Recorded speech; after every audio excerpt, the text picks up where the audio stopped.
네, 이 식음료와는 전혀 상관이 없을 것 같은 명품 브랜드부터 다양한 기업들이 너나 할 것 없이 미식 경쟁을 펼치고 있다고 합니다. 그 이유가 무엇인지 유통산업부 신선미 기자와 이야기 나눠보겠습니다.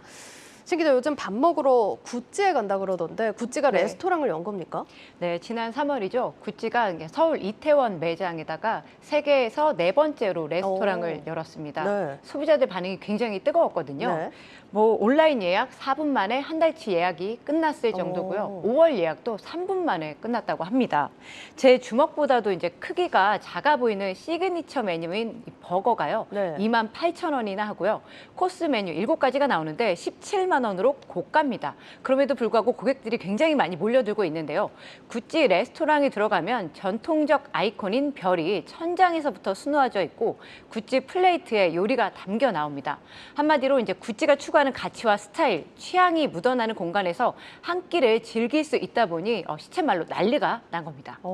아니 뭐 구찌처럼 이렇게 레스토랑은 아니지만 다른 브랜드들이 카페로 오픈했다 이런 얘기는 들어봤거든요. 아, 예. 아마 가보셨을 수도 있을 텐데 네. 디올 그리고 에르메스가 카페를 운영을 하고 있습니다. 디올의 시그니처 문양이죠. 크리스찬 디올 해가지고 CD. 네. 이게 수놓아진 라떼가 있고요. 오. 에르메스의 H가 올려져 있는 디저트 등을 이곳에서 즐길 수가 있는 겁니다. 커트러리며 식기 등 모든 테이블웨어는 이들 브랜드 제품인데요.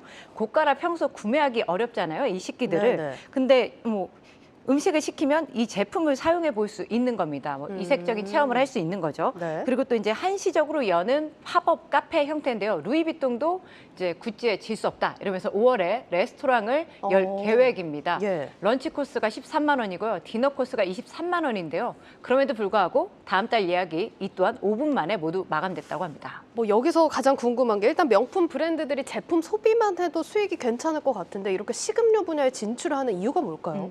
명품 브랜드와 보다 친숙해지기 위해서인데요. 네. 아무래도 이제 명품 옷이나 뭐 가방 1년에 몇 번 정도나 구입할까요? 글쎄 1년에 한 번이라도 사면 다행일 것 그쵸. 같은데. 네.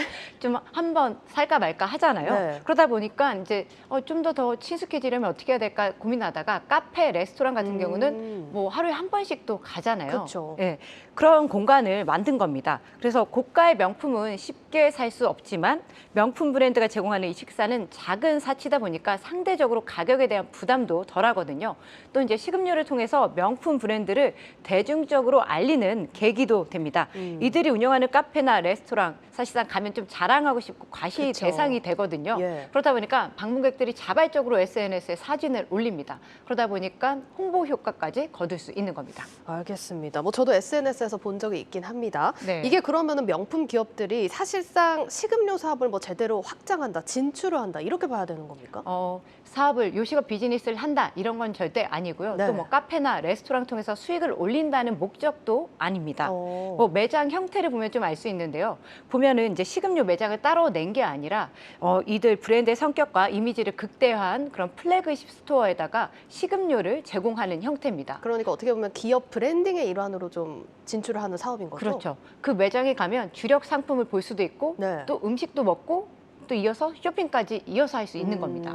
뭐 그렇다 보니까 뭐 이제 당연히 시각적인 즐거움도 있는데 미각과 촉각, 후각까지 자극을 하는 셈인 거죠. 이를 통해서 이제 소비자를 좀 더 자주 오프라인 매장으로 불러들이는 동시에 뭐 브랜드 충성도까지 높일 수 있는 건데요. 뭐 패션과 가방 등에 한정됐던 그 명품 소비를 이제 식생활과 리빙까지 라이프 스타일 전반으로 확정시킬 수 있는 계기도 되고 있습니다. 뭐 이게 명품 브랜드는 아니지만 식음료 사업 효과를 보는 기업이 또 있다면서요? 네, 그래서 제가 사진을 하나 갖고 왔는데 네. 사진 한번 띄워주실까요? 어디일까요?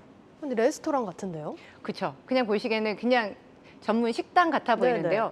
이곳은 바로 공룡, 가구 공룡으로 불리는 이케아입니다. 네, 혹시 이케아 가보셨죠? 가봤죠. 먹기도 먹어봤어요. 네, 밥 먹으러 이케아 가는 사람이 있을 정도로 정말 이제 먹거리는 이케아를 찾게 만드는 그런 요소 중 하나인데요. 가구 쇼핑에 있어서도 이 푸드가 굉장히 중요한 부분을 차지합니다. 사실 우리 배가 고프면 쇼핑하기 어렵잖아요. 그렇죠. 네, 그래서 이제 이 푸드 사업을 시작하게 된 계기도 고객들이 배고픔을 느끼지 않고 쇼핑을 즐겨야 한다. 이런 창립자의 아이디어에서 비롯됐다고 합니다. 근데 정말 밥 먹으러 이케아 가는 사람이 이렇게 많은가요? 예, 많습니다. 사실 우리 가구도 옷처럼 자주 구매하는 상품이 아니잖아요. 그쵸. 그렇다 보니까 꼭 이제 이케아를 가구로 사러 간다기보다는 우리 좀 쇼룸, 인테리어 어떻게 꾸며졌나 보고 싶기도 하고 또 데이트할 때 먹거리가 또 중요하거든요. 그쵸. 그 김에 또 이케아에 가서 먹거리도 즐기면서 데이트를 하게 되는 겁니다. 사실상 이제 먹거리가 이케아에 놀러 가게끔 하는 하나의 유인책이 된 건데요. 뭐 김치볶음밥, 떡볶이 같은 한국적 메뉴는 물론 이케아에 뿌린 그 스웨덴스러운 푸드를 또 푸드를 통해서 스웨덴스러움을 즐길 수가 있는 겁니다. 대표 메뉴인 미트볼이 전 세계에서 매년 약 10억 개가 팔릴 정도로 인기입니다. 덕분에 이제 푸드는 이케아 전체 매출의 한 10%를 차지할 정도인데요. 제가 대략 계산해 봤더니 680억 원을 벌어들이고 있더라고요. 푸드를 통해서. 저도 사실 소비자로서 생각을 해보면 음식 먹을 곳이 있어야 그곳에서 시간을 많이 보내게 되더라고요. 그렇죠. 아무래도 우리한테 먹는 건 굉장히 중요한 거기 때문인데요. 그렇다 보니까 이제 사람들이 매출을 올리기 위해서는 소비자들의 시간을 점유하는 게 굉장히 중요하다. 이 부분을 이제 통찰력을 갖고 캐치를 한 거죠. 네. 그래서 쇼핑을 할 때 카페나 레스토랑이 있는 게 굉장히 선택에 있어서 중요합니다. 네. 아무래도 좀 더 머물 수 있도록 하고, 백화점 소비자의 선택을 받는 데도 유리하죠. 그래서 이제 백화점들도 푸드 맛집으로 꾸민 것도 그 이유인데요. 네. 이런 식음료의 이점 때문에 앞으로도 많은 기업들이 뭐 카페나 레스토랑을 접목한 사업을 전개할 것이라는 전망이 나옵니다. 인터뷰 들어보시죠. 사실 여러 분야에 접목이 될 수 있어요. 왜냐하면 음식은 우리 일상생활에서 필요한 부분이기 때문에 소위 이제 이게 안테나숍 같은 형태가 되는 거죠. 매장에서 고객들의 어떤 그런 여러 가지 소비 행동들을 조사하고 연구해서 그래서 거기에 맞는 기술을 어떻게 접목시킬 건가. 4차 산업혁명도 충분하게 현재 외식업에 적용시킬 수가 있다. 다양한 업종에서 외식업과의 콜라보가 일어날 가능성이 있다고 볼 수 있습니다. 네, 이런 푸드테크 기술을 외식업에 적용시켜서 가능성을 확인해보는 업체가 있습니다. 흥미롭게도 건설사인데요. 일명 오바마 버거로 유명한 미국의 셰프 버거 브랜드를 강남 한복판에 열었다고 합니다. 김예원 기자가 그 현장을 직접 다녀왔습니다. 강남 한복판의 한 버거 매장입니다. 오바마 전 미국 대통령이 즐겨 찾던 미국의 고급 셰프버거 브랜드 구스터프 이터리인데 해외 매장과 달리 국내 매장엔 최초로 스마트팜이 적용됐습니다. 보시는 것과 같이 매장에는 스마트팜도 마련됐습니다. 버거 속에 들어가는 야채가 길러지는 모습을 소비자들이 직접 볼 수 있게 한 겁니다.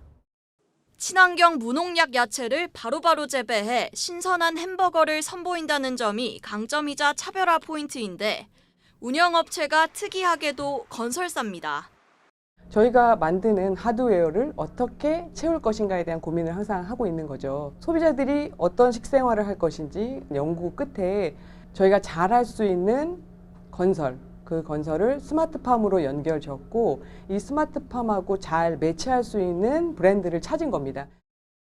대우산업개발은 오는 2025년까지 수도권에 6개 매장을 추가로 오픈할 계획인데 향후 아파트와 오피스텔 등 주거 공간에도 스마트팜을 설치한다는 큰 그림을 그리고 있습니다. 그에 앞서 스마트팜을 소비자들에게 보여주고 반응을 살피기 위한 일종의 안테나숍으로 버거 매장을 선택한 셈입니다. 저희가 이제 꿈꾸는 그 아파트의 모델은 관리비가 나오지 않는 아파트, 가장 최첨단의 테크놀로지들이 적용이 돼야 되겠죠. 그중에 스마트팜, 공동주택 안에 공동터파하신데 스마트팜이 우리 주거 공간에 들어온다라고 하면 훨씬 더 메리트가 클 것 같습니다. 건설사와 햄버거. 다소 엉뚱해 보이는 조합이지만 본업을 더 잘하기 위해 새로운 분야에 도전하는 기업의 노력이 숨어 있습니다. 네, 그러니까 건설사 입장에서는 스마트팜 사업 확장의 일환에서 안테나샵으로 버거 사업을 선택했다 이런 얘기네요. 아무래도 제조업이나 B2B 기업은 소비자 데이터가 좀 부족해서 반응을 살피기가 어렵거든요. 그래서 이제 식음료 매장을 열어서 자사의 기술을 접목을 시켜보기도 하고 네. 반응을 살피고 또 이제 홍보 효과도 절로 보는 그런 이점이 있습니다. 그렇다 보니까 다양한 기업에서 이런 식음료에 발을 걸치는 부분에 대해서 많이 탐색을 하고 있는 겁니다. 네, 알겠습니다. 또 어떤 또 색다른 콜라보가 이뤄질지 주목을 해보셔도 좋을 것 같습니다. 자, 마지막으로 오늘 유튜브 제목과 해시태그 어떻게 뽑을까요? 네, 오감으로 유혹, 당신의 시간을 삽니다. 이렇게 네. 뽑았고요. 해시태그는 밥 먹으러 굿즈, 차 마시러 디올, 기업들의 이유 있는 외도 이렇게 뽑았습니다. 알겠습니다. 여기까지 듣겠습니다. 유통산업부 신선미 기자였습니다.